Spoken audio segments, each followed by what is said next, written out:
Welcome back into the Sports Source. I started to say the 5-star. That's on my mind. This segment brought to you by 5-Star Restaurant. We got Calhoun's right here.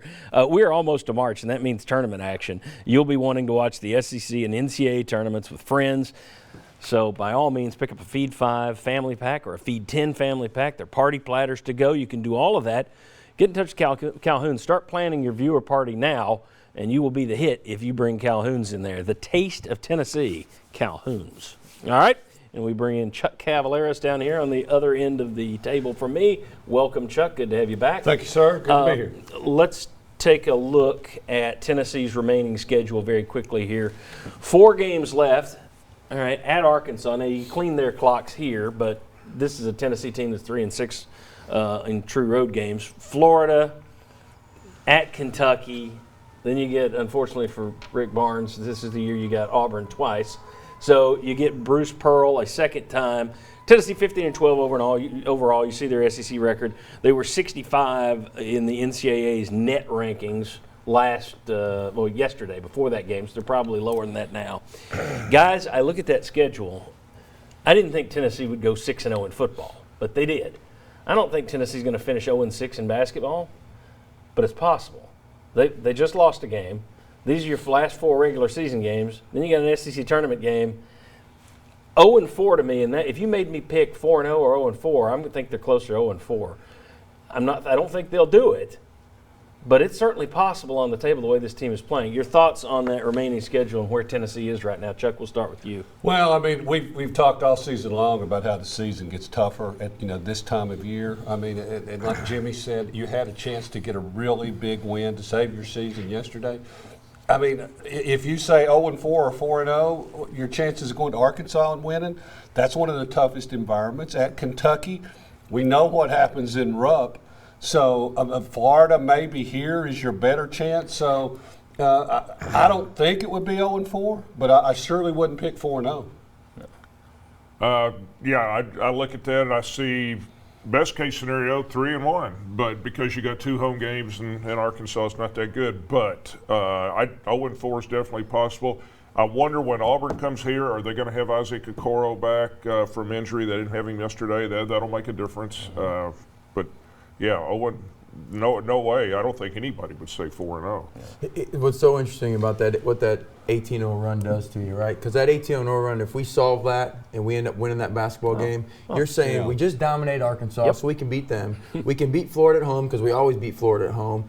And then we just beat Auburn by 15 at their place, so now we can go beat up. So now we can go 3-1. But because we couldn't solve that run and end up losing that game, the tables have turned. But I would lean more towards a 1-3 or a 2-2 split there because Ochura being out versus Auburn was a big deal, and Kentucky's playing really well, really good basketball, and I think Florida's improving.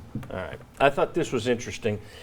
Everybody's beating up Josiah James because it was a 5-star, and when you come in with that 5-star label, that means you're going to be one and done. That means you're going to be the best player in the country, et cetera, et cetera, et cetera. Even though historically, and we can debate what history has to do with this, but historically at Tennessee, when you're a 5-star, you've had one and done in Tobias Harris. You've had other 5-stars. He was the one that was a one and done. But the expectation for James was up here. So if you're not up here, you're a bum. All right? Now, this is a guy that's been hurt since he got here, but he's being treated like a bum. So what I wanted to do was I just thought, what's the reality on this 5-star thing? So there were 32, and this is by Rivals. Now, James wasn't even a 5-star in 24/7.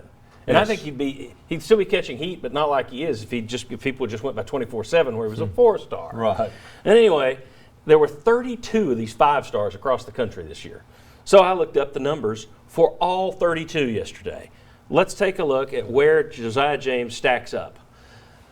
32 5-star freshmen. They're playing 23 games on the year on average, about 11 points a game, about 5 rebounds, about an assist per game on average. That's 32. In the SEC, there are 9 of these guys, and you see their numbers across. And then you got James.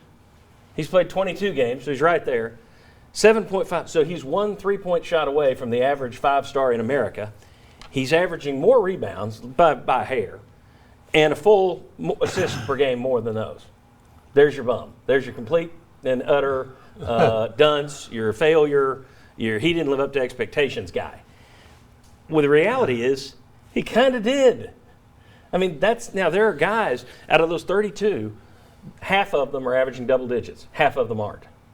So this idea, I put this up here, just maybe we'll remember it moving forward, because I think fans get it in their head that 5-star means NBA, and I think we in the media don't do a good enough job of showing that.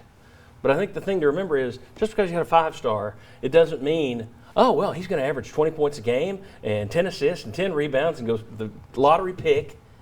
All right, am I totally wrong on this? Or thoughts on what you just saw there? I bet you even if you went into the numbers more about that 5-star that has another, that is kind of the Batman to the Robin, they've got another threat for him. That's what's missing for Josiah. Yeah. He is a very good all-around player, but he's not the number one. He's not that guy yet. And so what he's missing is a Bowden from yesterday consistently, or Fulkerson, so that way, or Lamonte Turner, to where his skill set can evolve.